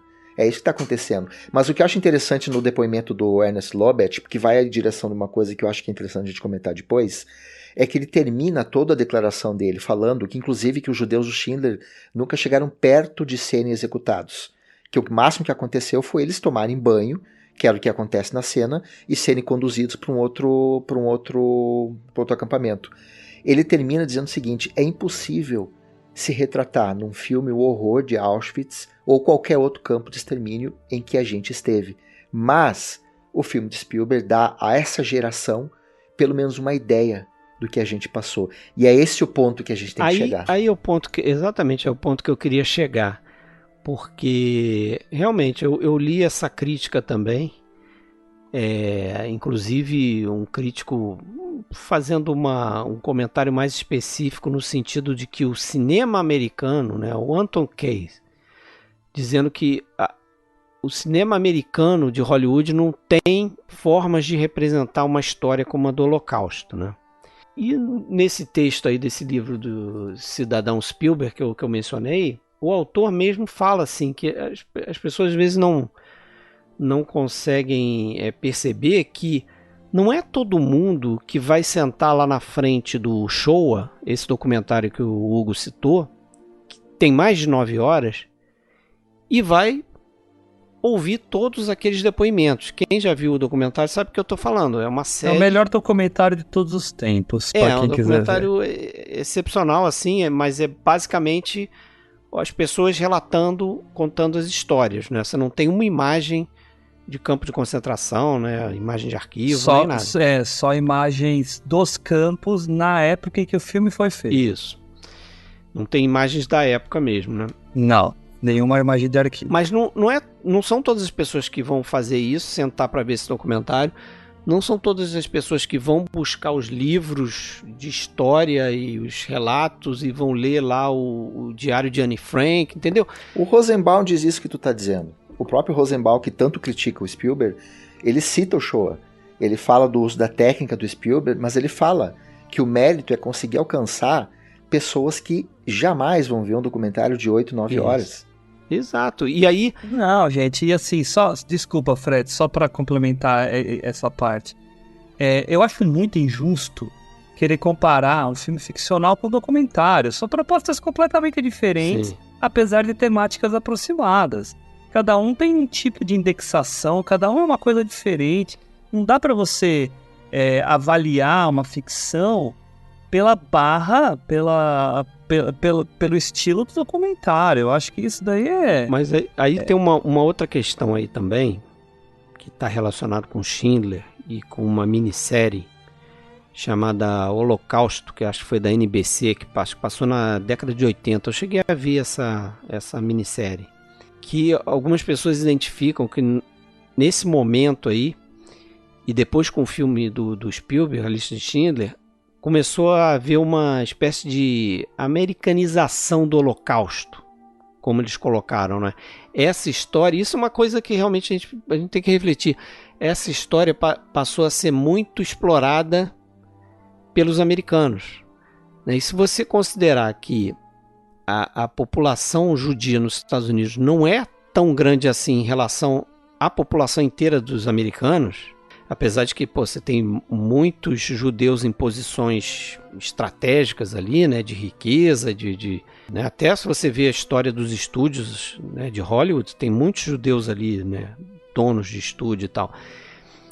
Então tem essa questão da americanização do Holocausto. Aí muitas pessoas apontam assim, uma tentativa de sempre achar uma verdade redentora nas histórias que são contadas sobre o Holocausto, que na opinião dessas pessoas, essa tentativa de redenção esconde o que foi realmente esse horror nihilista, como eles chamam, o que foi tudo aquilo, né? Então tem uma certa simplificação das coisas que aconteceram, né? Tem críticas assim no sentido de que isso que a gente já discutiu um pouco aqui, né? Muitas vezes se parte para contar a história do Holocausto a partir da visão de uma família, vamos chamar assim, uma família de classe média judia, entendeu? Porque você está tentando atingir um público que é de classe média e que vai se simpatizar com aquilo ali, né? Eu vou aproveitar teu gancho. Eu estava lendo alguns artigos e tem um artigo de um cara da Universidade de Vermont, o Frank Manchel. Eu vou citar uma outra coisa depois dele que é muito legal. Mas ele fala isso, Fred. Ele diz que essa questão da problemática da americanização do Holocausto também tem relação com outra coisa em relação às críticas. Uma questão que ele vê como mais geral, que é a relação dos intelectuais com a cultura de massa e como isso é passado para o público, a mídia de cinema e da televisão. É você não aceitar que haja uma transformação de um produto para que um determinado público possa compreender e aceitar aquilo. Ele cita que isso é um problema muito grande nessa relação.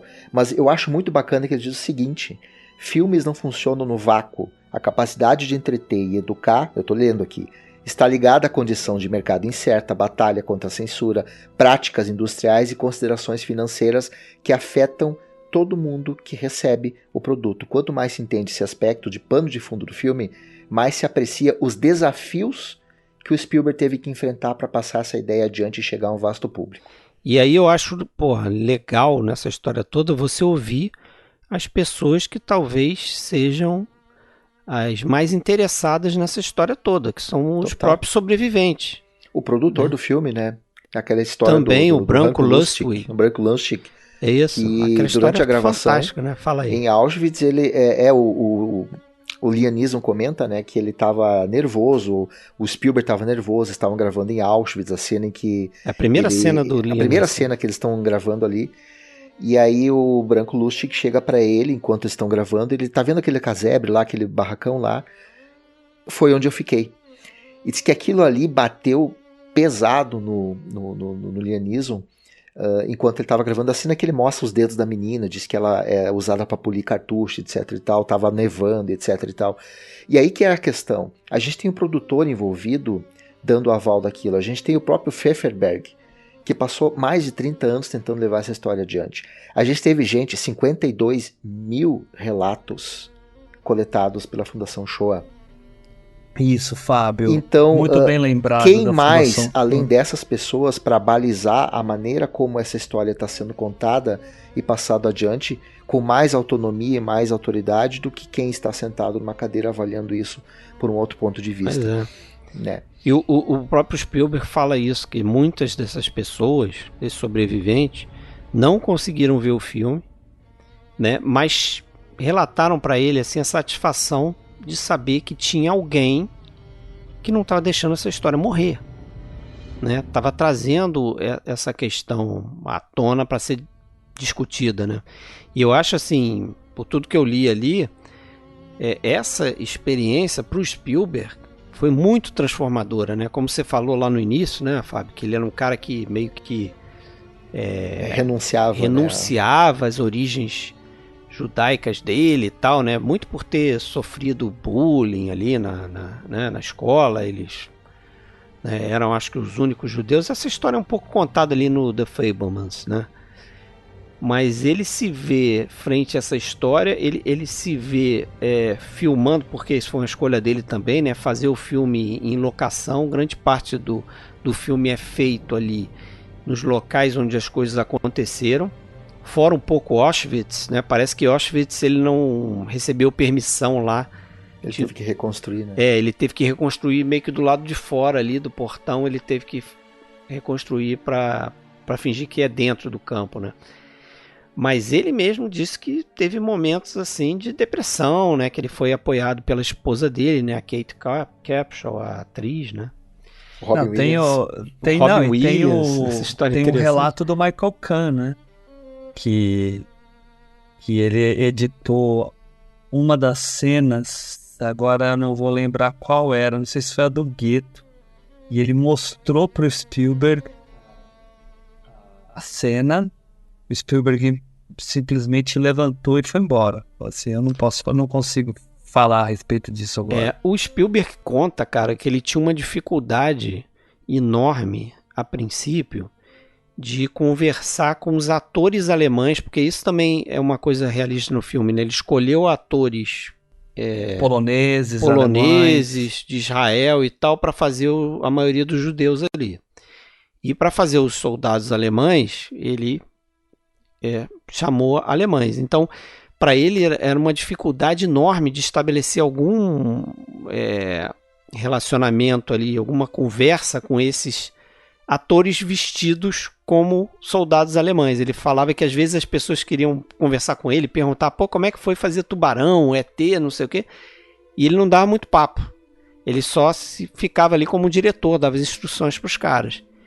E ele disse que teve um momento crucial ali nas filmagens, que foi na época ali da Páscoa judaica, que ele promoveu lá uma celebração, né? E ele viu ali atores poloneses, judeus e alemães meio que repartindo a comida e lendo lá, né? Não sei se é uma reza lá que eles fazem, não conheço como é que é essa celebração, mas ele viu isso acontecendo assim na frente dele, e ali ele rompeu também, ele começou a chorar, porque foi uma cena tocante. Aí depois daquilo ali, ele disse que ele falava para todo mundo como é que foi fazer o Contatos Imediatos, ET, aí virou outro Spielberg, entendeu? Em relação a esses caras, porque ele percebeu que, eu não tô de frente dessa realidade, né, mais, né, apesar de que, como a gente falou aí, eles sofreram muito na pele com o antissemitismo ali, né, quando estiveram fazendo o filme.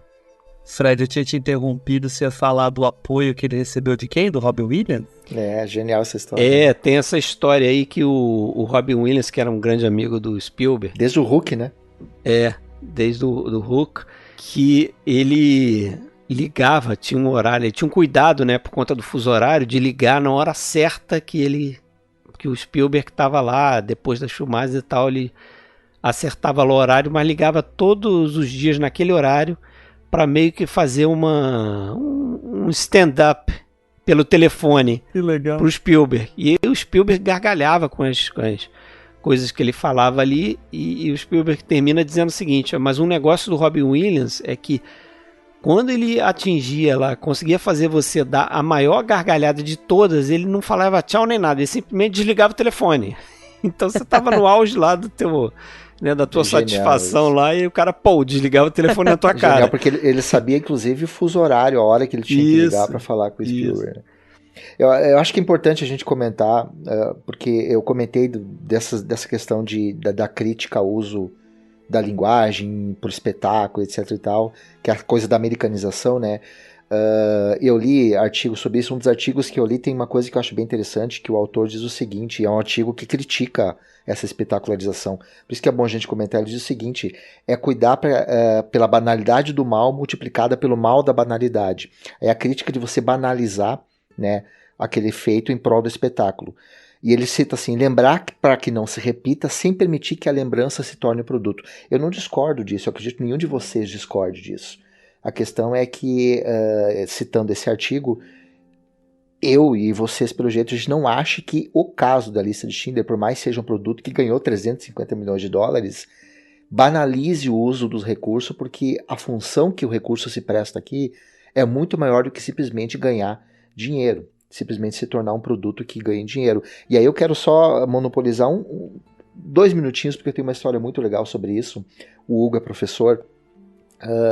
É diferente a gente ouvir histórias e falar do que a gente vê e lê em rede social do que você vivenciar uma história como essa. Eu trabalho na minha disciplina de jornalismo, jornalismo literário, e num dos semestres eu faço alunos lerem livros-reportagem e no outro eu vou ler com eles jornalismo em quadrinhos. Em livro-reportagem, eles leem Holocausto Brasileiro, que é um livro da Daniela Arbex, que fala sobre mais de 60 mil mortes que aconteceram num manicômio em Barbacena, interior de Minas Gerais, ao longo do século XX. E no debate com os meus alunos, uma aluna comentou que ela ficou estarrecida com o que aconteceu em Barbacena, muito mais, um número de mortes muito maior do que o Holocausto da Segunda Guerra. Ali, isso me assustou. E é uma coisa importante da gente ressaltar, porque a gente convive com uma geração hoje, e o Hugo convive muito com isso, que eles não sabem de muita coisa que a gente muitas vezes cresceu sabendo. O excesso de informação é muito grande. E a ignorância dessa menina e de outros colegas dela com o que era o Holocausto me chocou. O que eu fui fazer no semestre seguinte? Eu expliquei para ela que não é bem assim, 60 mil é muito pouco perto do que aconteceu na Europa. No semestre seguinte eu leio com eles Maus, do Art Spiegelman, onde aí sim a gente vai revisitar a história do Holocausto. Quando eu vou debater com eles, eles liam durante um mês o livro e a gente fazia um debate, uma disciplina de 1 crédito, uma aula por mês. Antes de a gente ver, eu mostrava cenas de filmes e cenas reais. E eu pedi para algumas turmas com quem eu debati lerem e verem a lista de Schindler. E eu mostrei uma cena do Band of Brothers em que eles descobrem um campo de concentração. Vocês têm que ver o impacto que as cenas que eu separei da lista de Schindler tiveram nessa juventude. Porque eles simplesmente, por mais que eles sejam assolados por imagens, por vídeos, eles não têm ideia de muita coisa. A gente não tem ideia de como eles não têm ideia de muita coisa. E aí eu pude ver o impacto que um filme narrativo com técnicas cinematográficas como esse tem para atingir pessoas dessa geração de 17, 18, 19 anos. E eu acho importante ressaltar isso, porque às vezes a gente fica preso atrás de um computador, numa rede social, a gente fica falando, lendo artigos, a gente lê muito artigos, e a gente esquece de ver na realidade, frente a frente, o impacto que essa obra tem com quem precisa aprender o que está acontecendo ali. Por mais que não seja a função do filme. Isso que você está falando é o que o Spielberg pede, não sei se vocês viram isso, ou lembram, no discurso dele quando ele ganha o Oscar. Lembro. Ele tem 2 discursos, né? Ele faz um discurso quando ele ganha o Oscar de melhor direção e outro quando ele ganha com o melhor filme, que ele é um dos produtores. Nesse segundo, quando ele ganha o Oscar de melhor filme, ele faz uma súplica para os professores não deixarem essa história morrer. Né? Não esqueçam. Não esqueçam. Abordem esse tema nas aulas de vocês. As pessoas precisam conhecer essas histórias. Essa coisa não pode morrer. Ele faz uma fundação para isso, né? É interessante que depois do filme, se relacionando ali com alguns sobreviventes, uma moça, inclusive que é a moça cuja história é contada naquela personagem que recebe um beijo do Schindler, naquela cena do aniversário dele, ele vai lá dar um beijo na boca da menina. Essa moça, né, essa sobrevivente, chega pro Spielberg e fala: pô, eu queria que você contasse minha história. E ele fala: pô, eu tô fazendo isso, eu tô contando lá a cena, aquele momento que você recebeu um beijo dele. Ela fala: não, Isso é parte da minha história. Minha história é muito maior do que essa. Eu quero contar para você como é que eu cresci, pelo que eu passei, como é que foi, né, a minha história de vida toda. E aí, nesse momento, o Spielberg tem essa ideia, assim, incubado na mente dele, essa ideia de criar essa Fundação Shoah, que ele faz registro, primeiro chama de sobreviventes Do Holocausto. Fundação Shoah, né, relatos de história visual, uma coisa assim. E aí depois muda para USC Shoah Foundation, que a ideia dele é coletar o relato dessas pessoas, e aí ele pega, acho que são 52 mil, né, mais ou menos, relatos, e ele cria toda uma estrutura para fornecer para as faculdades e para as escolas acessarem esse material em vídeo. E tem toda uma estrutura lá de você fazer busca pelo assunto que você quer, pelo nome das pessoas. E alguns daqueles vídeos que tu disponibilizou para nós, né? É bem interessante, é bem editadinho, bem Não, e esse envolvente. USC é porque ele se associa à Universidade de South California. Onde ele estudou, né? É, legal. E ele mesmo, Spielberg, dizem que ele não recebeu salário como diretor. Ele só foi receber parte dos ganhos do filme depois que o filme que se pagou lá para o filme da Universal, né, eu acho. Então só ali ele foi ganhar dinheiro, e o dinheiro que ele ganhou ele investiu nessa fundação e doou para outras iniciativas relacionadas com essa história do Holocausto, né? E eu só queria fazer um comentário do relato do Fábio. Fábio, eu também usava muito o mouse em aula. Eu dava uma aula de epistemologia do jornalismo. É genial, meu livro de cabeceira. Cara, fazia narrativas para falar de situações históricas, né? Narrativas diferenciadas, né? E o interessante, né? Tu deve saber, né, Hugo, que o Spiegelman também ele foi acusado de espetacularizar o relato do pai dele para ganhar dinheiro. E eu vi muita gente já criticando isso, só que o interessante mais ainda é que no próprio Maus, o Spiegelman ele faz uma meia-culpa sobre ele estar ganhando notoriedade em cima do cadáver dos judeus. Ele próprio coloca isso ainda dentro da mas obra. Ele faz de uma forma metalinguística tão incrível, cara. Exato. Viu? Mas só para o pessoal que está nos escutando e não conhecer o livro, né? A gente está falando rápido o nome do autor. É parecido com Spielberg, mas é Spiegelman. Spiegelman.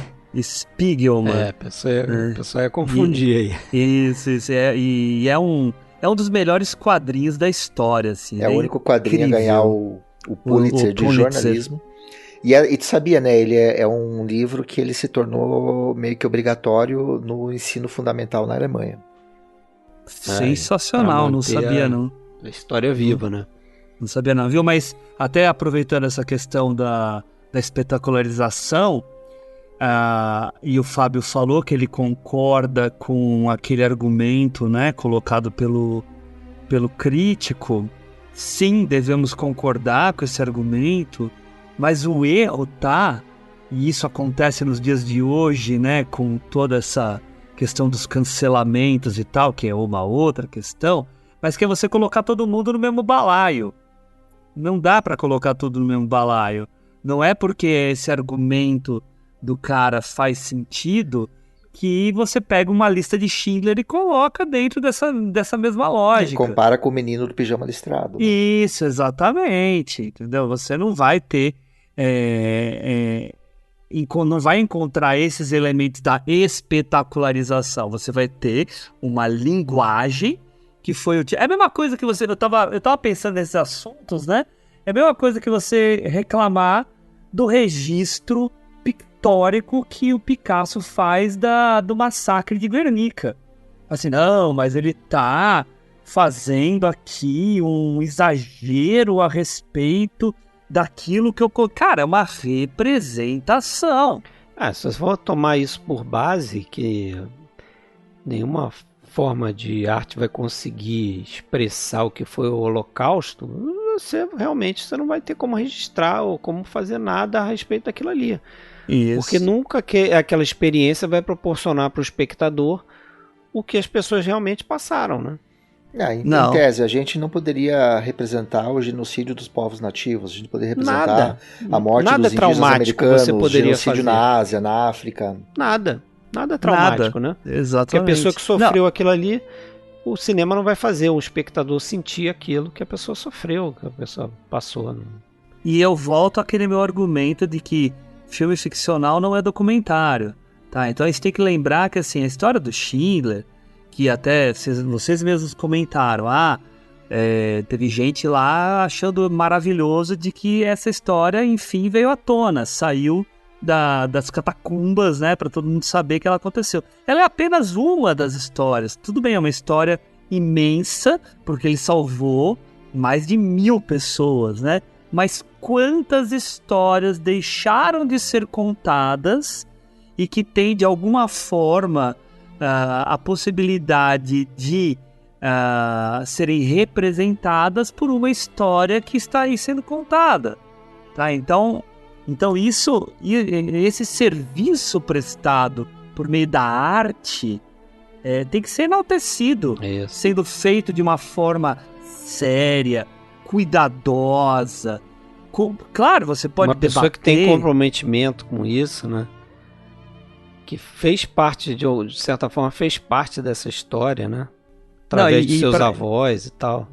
Isso, e assim, de onde surge tudo isso, né? O Fábio que tinha trazido pra gente, né, alguns textos e tal, e ele trouxe pra gente o texto do Rivette, em que o Rivette discute e critica de uma forma que eu achei, assim, tão deselegante, o filme Capo do Dilo Pontecorvo, né? Eu não vi esse filme, tu chegou a ver, né? Eu vi hoje.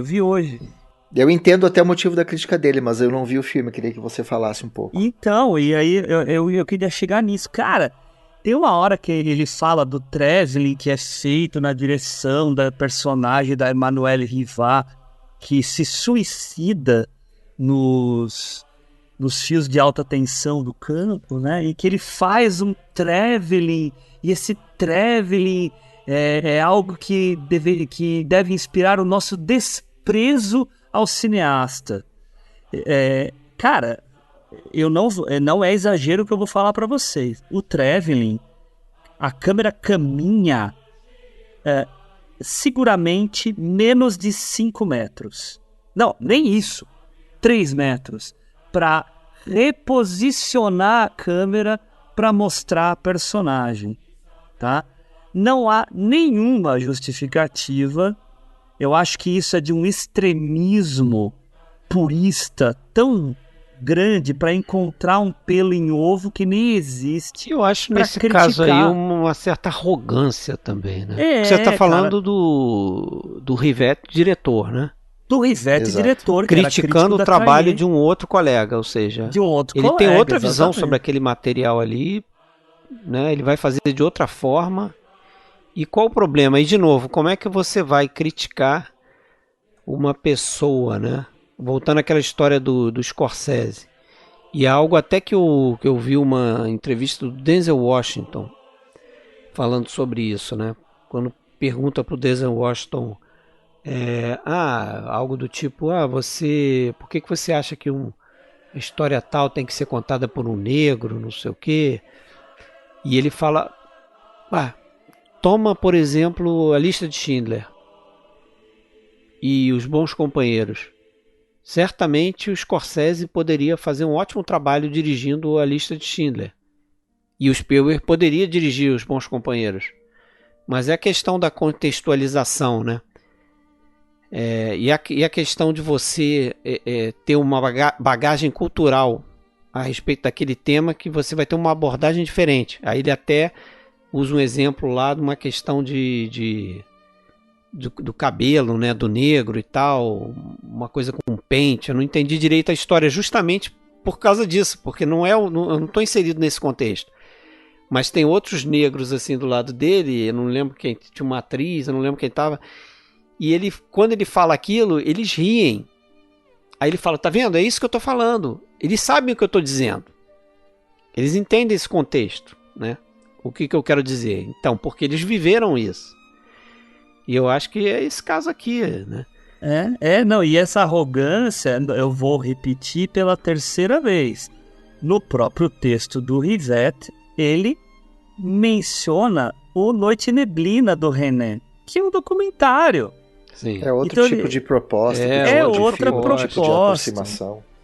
Então não dá. E assim, e o Capo, eu não gostei tanto do filme, não, mas ele é muito contundente em expor o drama dos judeus que são colocados dentro do campo de concentração. A história é toda passada dentro do campo de concentração.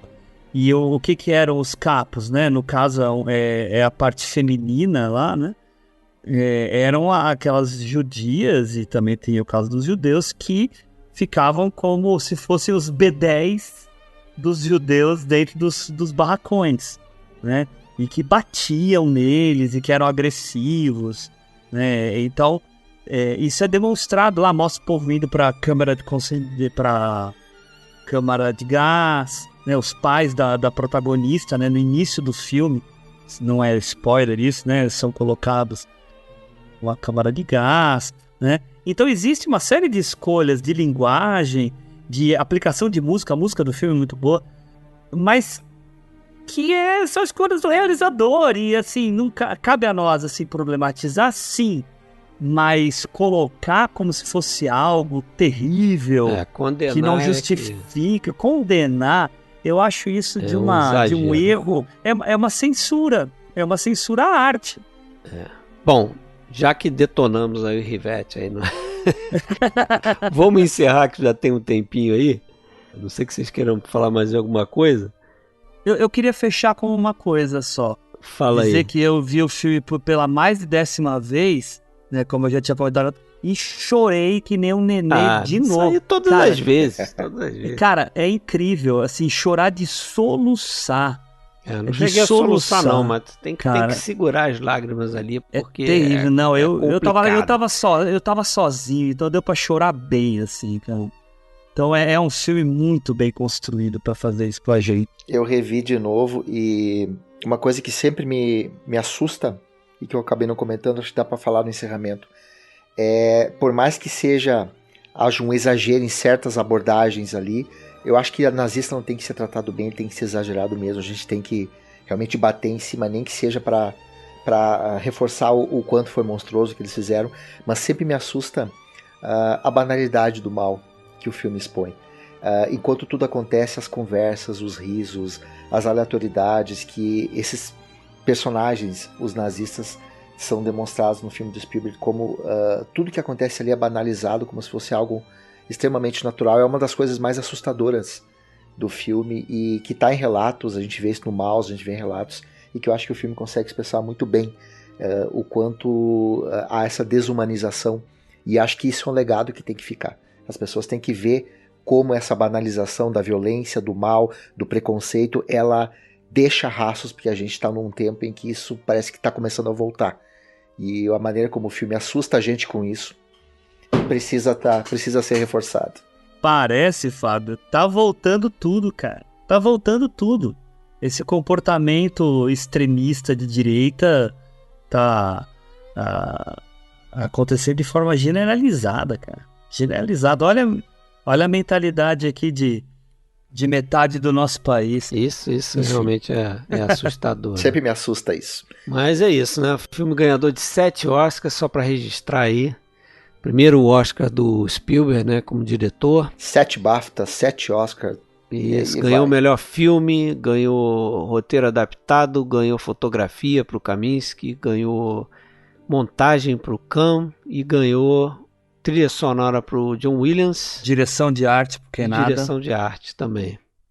Né? E curiosamente o Spielberg ganhou mais 3 Oscars ali no mesmo ano, né? Pelo Jurassic Park. Isso. Mas aí prêmios mais técnicos, inclusive ele ganhou o melhor som, em que o Jurassic Park competia com o próprio Schindler, né? A única categoria que eles competiram ali. Não competiu em trilha sonora, cara? Eu acho que não. Porque a trilha do Jurassic Park é incrível também, né? Eu acho que não, só achei essa categoria, mas posso estar errado. Tá? Não, mas eu não sei, eu tô só perguntando mesmo. Mas é isso então, hein, senhores? Obrigado aí pela presença de vocês. Baita episódio. Obrigado pelo papo, como sempre. Valeu. Adorei também, obrigado. Vamos mais Spielberg em breve. Isso. Caçadores da Arca Perdida. Entre outros, né? Valeu então, Valeu, galera. abraço, pessoal. Bons filmes. Abraço, valeu. Por una cabeza, si ella me olvida, ¿qué importa perderme 1000 veces la vida? ¿Para qué vivir? Cuánto desengaño por una cabeza. Yo juré 1000 veces, no vuelvo a insistir.